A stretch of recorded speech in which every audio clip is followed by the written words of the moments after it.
Nkolo na biso apambola bino ba santo bana na Nzambe na 4 points ya monde bipai nyonso bozali bana ya vengeance elombe ya vengeance abatela bino abundela bino ndenge tolobaka ya kolia ezanga mais ya kolobe kozanga te pour la gloire de notre Dieu. Et si tu n'accomplis pas ta mission sur la terre, tu commets un grand péché, alors les felo et koyambayo. Mais lelo mo tuna nangai to mate nangai to tem nangai ezali to kolinga to yeba quelques batu bauta wapi quelques batu surtout oyebi vengeance bisika tushaka mingi quelques bateaux bauta wapi tozana besoin koyeba bato mususu wana bauta wapi biso toyebi ke touti na mokeli oya keli biso oya keli likolo na se bozali ba témoin et le monde spirituel très sage très intelligent soki oke na makomi na Biblia na loi na ngolu ozo yoka kuna mukanda ya Genèse azali ko détailler biso que premier jour Dieu créa, deuxième jour balibi na sixième jour Dieu créa l'homme. Wana quelle intelligence. Or na révélation avant to bino que mutu azalaki déjà avant basala biloko. Parce que biloko ezalaki na pensée ya esprit grand créateur et biloko ekitaki na pensée ya ba esprit oyo esprit grand créateur akela ki bazala nzinga na yo ba formaki armée ou le faisons l'homme à notre image. Tu expliquais bien que faisons l'homme à notre image et zalaki décision au le monde spirituel mokeli azwaki pe a yebisi na ceinture na yeke alors comme l'esprit que nous appelons les anges vengeance avec un corps spirituel tout leki belé pe na monde spirituel tous otinda ba misusu na monde physique de bazwaki l'esprit wana batindi bango na monde physique ezali biso bato dans le faisons l'homme et à notre image donc n'est rien d'autre que alors bino ba corps spirituel bokende na ngambo mosusu kokokisa mission na bino kuna soki ngonge beti bozoki soki ngonge beti ya bozongi kuna de faisons l'homme à notre image.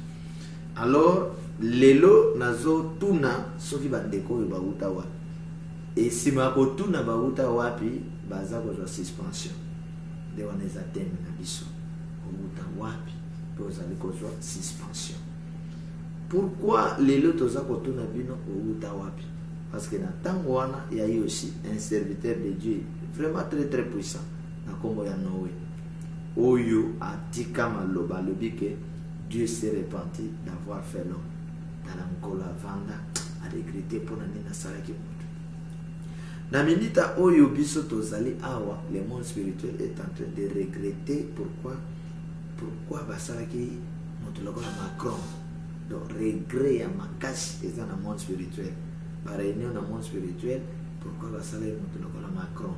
Siko yo vanda ndenge wana congolais yo président moko na sena mo ministre mo gouverneur moko mon spirituel et des autres na pourquoi toke la gouverneur soki mon spirituel et comme na niveau et de konangai bo sepelaka parce que na nzela na biso nkola sungaka to yebsa bino bo solo ya molimo po bobika vraiment sans vous mentir le réunion spirituelle les ana kokota bazana ko regretter pona ni nkola kela yo pona ni akela ki chef na bino Macron parce que oya beti tolo na mokilia wa azobeta gazon na basakoli azobeta gazon na Christ eza Macron sikoyo tokotala sori ya Macron awana sena mo yango nazo lo bouta wapi pe tozali ko pesa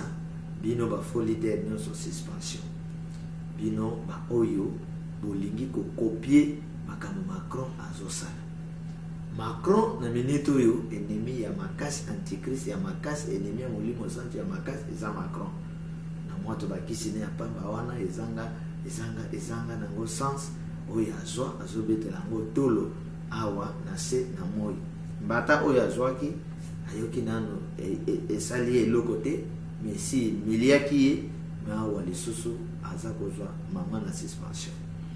Alors bino ba oyo boboyi kolanda mongongo Esprit Saint Grand Créateur na mboka oyo Congo, bino ba oyo bondimi kozwa Macron Europe leadership ya Amérique banzambe na bino, c'est-à-dire que bino ba responsable, bino ba leader spirituel, politique, scientifique ya Afrique et surtout ya Congo oyo biso basakoli tozali, au lieu ya kobeir na mongongo ya oyo akela biso, ya oyo asalaki yo bisiko zali ozala oyo yo zali, boboyi kotosa mongongo molimo mosantu basali na nzambe benemi na bino complot pour tout le monde likolo na bango, boboyi ko soutenir œuvre de Dieu, celui qui vous a créé, mais bozondima ko soutenir, obéir, ko se soumettre na voix ya Macron.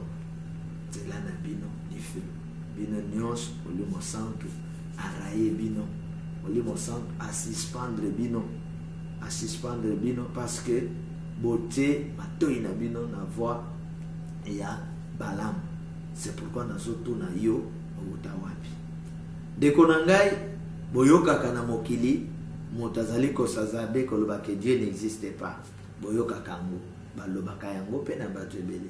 Mais na sepsoka eloko moko ke le monde spirituel est très sage, l'Esprit Saint Grand Créateur azali tala oyo babengi mutu nyonso aye na mokili abotamaka akuta mai. On a une démonstration spirituelle et on a il faut s'humilier devant Zambé. Obotami, okuta mai. Obotami, okuta mabele. Obotami, okuta mapata. Okuta moi. Okuta mbula. Okuta moto. Donc, oye na mokili oye kokuta. Sikoyo. Otangi classe. Batangi sio bato yonkola kela. Donc, au komona ke grande partie ya bomo ina biso ou vina biso nyonso, c'est celui qui nous a créé, l'Esprit Saint Grand Créateur. C'est pourquoi j'encourage, je félicite bana nzambe nyonso bisika bozali ou bozalaka reconnaissant na kokumisa nzambe, bozalaka reconnaissant na koyoka mongongo na yeko tosa, bozalaka reconnaissant na œuvre de Dieu, vous soutenez œuvre de Dieu, ne vous en faites pas, nkola zali aide na bino. Tant difficile. C'est pourquoi nous avons que les enfants de Dieu, vous êtes très hauts, vous êtes bien. Apocalypse a dit, réjouissez-vous, vous qui habitez les cieux. Bananzambe bozala calme, bananzambe bozala nesengo, zala nesengo. Ce qui est que maître ya vie na yo, ezamoli mo santo, zala nesengo. Esengo tambwisa yo. Ce qui est que maître ya vie na yo, ezamoli mo santo. Maître ya libota na yo eza molimo santo. Oyo nyonso boza komona oyo ba Macron bazo sala oyo eza pamba. Biloko ba Macron bazo sala oyo eza nango na venir te. Alors bino ba leader surtout politique, surtout spirituel ya Congo et Afrique. Au lieu de tourner regard na bino vers le message de Dieu.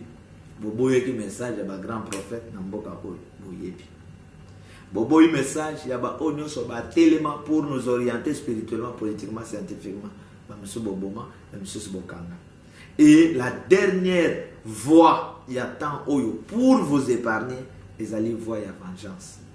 Ce que boboy voie ya vengeance, vengeance azali jugement ya souka. Vengeance azali plus que cour suprême.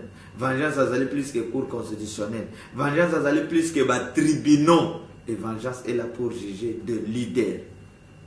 Leader spirituel, politique et scientifique. Bien-aimés dans le Seigneur, ce n'est plus le temps yakotikala nakati ya ba spiritualité expirée, ba spiritualité du sang, ba spiritualité oyo eza ko rendre bino esclave, oyo ezali ko se retrouver te, oyo ezali ko sala ke boza ko zwa mayele te ya ko bongisa ba vie na bino, ya ko développer ba mboka na bino. Ce n'est plus le temps de kotikala na kati ya ba ordre.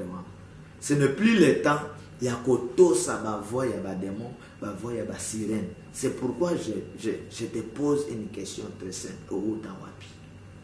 Na makambo nyonso yo ozosala lelo, na ndenge yo boya Nzambe, na ndenge yo okomisa bato na Nzambe benemi na yo, na ndenge Yesu akoma enemi na yo, ata salu eloko te kofinga ye. Ofingi ye, ofingi. Olobi nyonso koki koloba na biloba loba na yo. Je te pose la question, outa wapi? Bato oyo bino boza kolanda na sena moi lelo ke parce que nganga kisi, parce que ça intel, parce que ça chef spirituel ya boya kopesa yo boy. Ba secte diabolique nyonso boza kolanda wana boza na kokende na lifelo. Bobungi nzela, vous n'avez pas de place. C'est pourquoi, bien-aimé dans le Seigneur, natunio outa wapi. Soki oyebi ke tango yaki na mokili, mama aboti yo moni mokili, omoni biloko nyonso yo na mokili, atos okomi gouverneur osala le fond na Nzambe mokili te. Ato okomi mon général, mon colonel, mon magistrat, mon avocat, mon médecin, okosala le fond devant ton créateur te. Soki ovandi réfléchir na outa wapi. Ato okomi pas député, pas ministre, pas président, oza mutu ya kosimilier devant Dieu. Oza mutu ya komi kitisa devant la sagesse de Dieu. Soki ovandi réfléchir na outa wapi. C'est pourquoi bozo yokake Nzambe tala ba leader bo sepela parce que bozui chance que bozala na un serviteur oyate ya kabino, parce que boyebi ke la plupart des serviteurs bazalaki ba flatter na bino, bazalaki ko flatter bino. Mais lelo quand même par la puissance du Saint-Esprit to pesi courage na ba homme de Dieu ba yeba comment ko prêcher bino. Et sa chance, c'est ce que nous appelons la grâce. Nous a visité bino, c'est ce que nous appelons la grâce. La parole de Dieu dans à Joseph et côté qui nanda kwa Pharaon, Pharaon a obéi et qui misaki nzala na kati Égypte. Nazo tunayo outa wapi. Parce que oya outi na mokeli. L'Esprit Saint grand créateur akocha litoye panaye. Akocha mishwe panaye. Akoyoka oyo le grand créateur azolobela ye.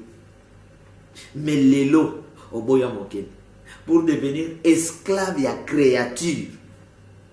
Esclave ya créature, c'est-à-dire esclave du diable. Esclave ya ténèbres. Esclave ya franc-maçonnerie qui est créature. Esclave ya rose croix, c'est-à-dire qui est zone ya ba créature. Oboya grand créateur. Je te présente les grands créateurs bien-aimés dans le Seigneur. Yo ozali kolanda nai. Oyo ezali lisusu tante ya kotalela kisi, ya kotalela basinga loketo. Basinga loketo esili nguya. Okomona mikolo zotambola na singa loketo balati sayo wana nganga pesa yo. Pa katani yango moko etika lokwe. Siko yango etika lokwe. Place ochaki likia siko kosala ndenge ni. Alors je te présente une force que l'Esprit Saint grand créateur oso kangami na ye mukolo moko ta kokwe. Mukolo moko ta kotika yo. Akozala na yo partout de gauche à droite. Bien-aimé dans le Seigneur, si banga nzambe, oko banga nzambe te, banga nzambe oyo ya vengeance, parce que za nzambe moko musala na ye za kokata makambo, parce que za nzambe moko chetembe omoni yango. Nazoyebisa bino na temps oyo antichrist asi atelemi, bobando yo kango kala. Ce que je marque ya bête te au sommet le côté. Ce que je marque ya bête te au voyager te. Ce que je marque ya bête te au visa te. Lelo to komi na kati ya makambo to bando kaka. Et tant babando te ya bato makambo na tango akala. Bato babando le ba jamais to kuta mokili boye. Makambo ane ko salema te. Lelo satano bobando yoka. Babylono bobando yoka. Yango yo Macron en télé. Et biso to yeko tali sabino ke Macron aza créature. Macron oyo bino boza kolanga parce que ça ne tout le ko ya bato bazali ba disciple Macron. Ils ont tout le coup, il y a président Bazali, disciple à Macron. Il y a un politicien Bazali, disciple à Macron. C'est-à-dire quand Macron parle, Mango Bazobanga. Mais aujourd'hui, tout ça, que le disciple est Macron. Bino Nyoso, Bozi Macron comme votre maître, Dieu va vous frapper. Azo Betanam, il est Macron na Bino. Sima, Azako frapper Bino. Pour Nadine, parce que Macron a été maintenant Zambé. Parce que Macron a tellement Zambé dans le monde. Aucun des chefs sur la terre ata sanksi ba mandoki na ye nyos akolonga révélation akolonga molimo mosanto azate nazo pesa bino conseil bino ba leader nazo pesa bino conseil bino ba obo comme ba responsable pour nous diriger bateau spirituellement, politiquement, scientifiquement. Pour tourner regard na bino vers le Saint-Esprit qui s'est assis bouillard qui s'est assis les sous nesikate bondo qui s'est les sous nesikate na mona yeko tuna yo outa wapi. Alors, ce qui comprend to yebi que na ute pa ya mokili mo boya ye na kotuna yo. Si ko boya yake n'y a pas un grand créateur. Abi loko yo kuta yo mutokela mo. Ba mabele o yo kuta yo mutokela ya mo. Metalo ye na mabele wana kominani. Na mabele ya Nzambe o kominani. Nous boya ye pourquoi? On limite que ma belle oyo ezana mutakela. On limite que moto auto pelsato la belle ko ezana ko yakela. Ozo ndimate. Na so yakopé ce conseil. Quel que soit bozu, quelle que soit les richesses, quel que soit bokonzi na yo, il y a un Dieu. Il y a un Dieu supérieur. Il y a un Dieu au-dessus de tout. Il y a un Dieu au-dessus de toute force. Il y a un Dieu grand et redoutable. Zambé a moto. Oyasuki saka lolendo ya bato. Deko tika lolendo. Ndeko zwa Nzambe apui na yo. Zwa Nzambe makasi na yo. Zwa Nzambe modele na yo. Conseil na za kopesa yo. Zwa nkolo modele ya vi na yo. Talisa bana no nzela Nzambe. Talisa bozwi na yo nzela Nzambe. Talisa bokonzi no nzela Nzambe. Tala Nzambe. Parce que bisiko zocha elikia.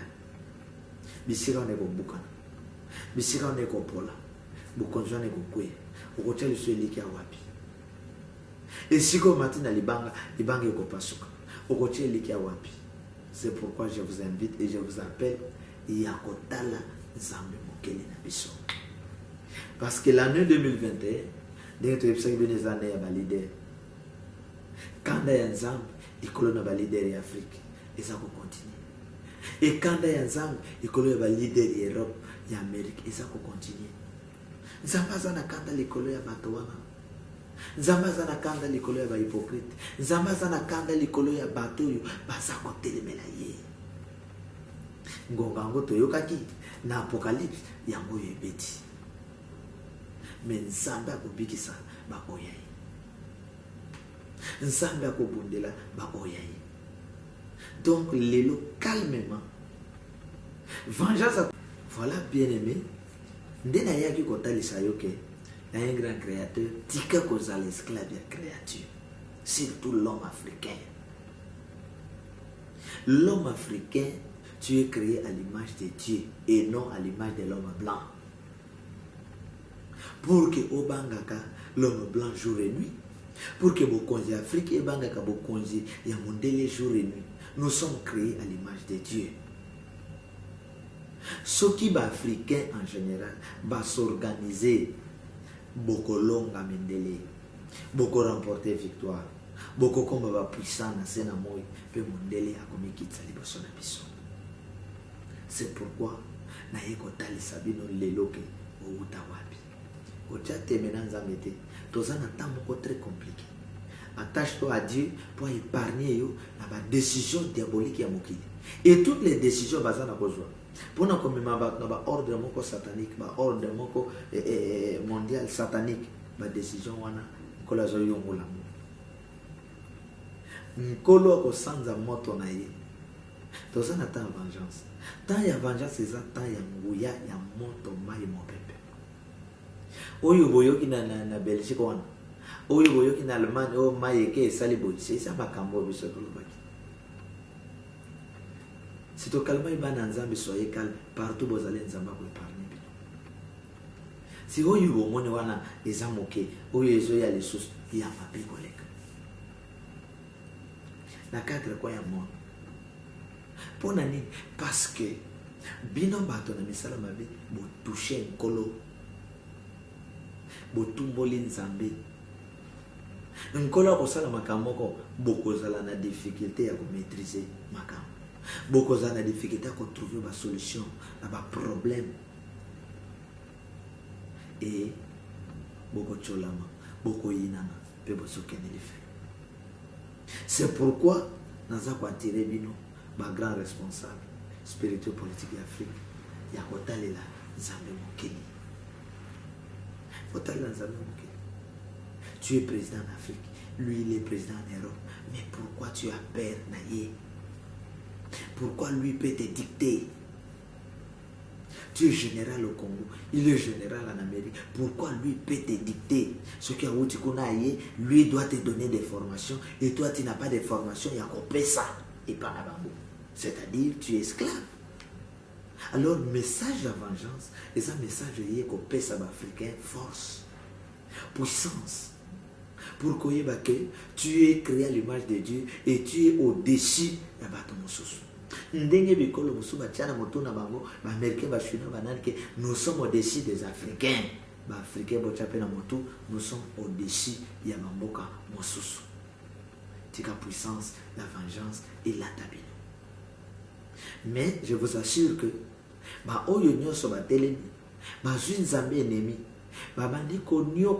le peuple de Dieu sur la terre. Pour bangonde baza makasi vengeance et bato na quoi histoire na bango ici babo konzi na bango ici pe kosila ya soni babo konzi zo sila na soni ba konzi nyoso baboya nzambe bazwa bikeko lokola banzambe na bango bokonzi na bino zo sila na soni mokili mobimba ezo yi na bino population azo wolola bino ndenge toyembaki towololi bino. Attachez-vous à l'Esprit Saint Grand Créateur, maître à vengeance. Ndeko yo oyo kolanga de gauche à droite. Kozwa tante ya kotelemela nzambe. Kozwa tante ya kofina bato na nzambe. Kozwa tante. Si le fétiche, si la magie était très forte, les bateaux nous trouver solution dans la pour vous dire qu'on ne se moque pas de Dieu. C'est que nous avons semé les mois sont là. L'intelligence et la sagesse. Il y a qu'on trouve un zéla qu'on tango la pauvre à toi big. Il y a qui fanza. Zamba salami.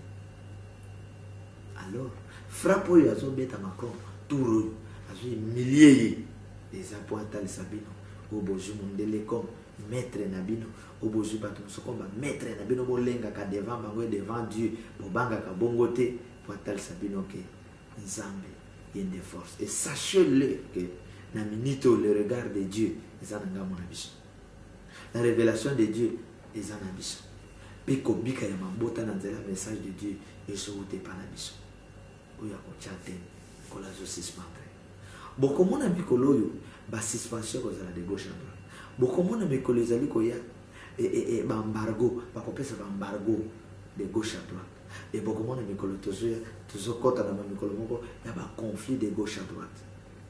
Nyonso wana nzamba zo kende pour à confondre ba sataniste, ba antichrist, ba anti-vengeance, ba anti-vérité, ba anti-justice, ba anti-parole, ba anti-prière. Confusion. Ils ont la binon na bilon. Confusion. Dans la mokile nenga telemi pour s'opposer à Dieu. Dieu nous a créé à Pesibiso Mono, à Pesibiso Zolo, Topemelak. À Dieu area bien. Mais les ténèbres aïe, azokanga batu mono. Batu malobate. Na, zela bakashni. Si bazokanga bino mono, bolobate, boko bolobate. Batu asena. Tika nzambe azala makashni. Tika nzambe azala solution. tika nzambe aza la victoire na yo. Tozokota na phase oyo nzambe aza suspendre spirituellement, politiquement, scientifiquement, toujours des faux leaders. Ce que vous avez faux leaders, c'est-à-dire tu n'as pas confiance au Saint-Esprit dans Zambie, confiance dans les de Grigrio Simba, tu es suspendu. Tu n'as plus de place sur la terre de Dieu. C'était la voix de l'homme de vengeance.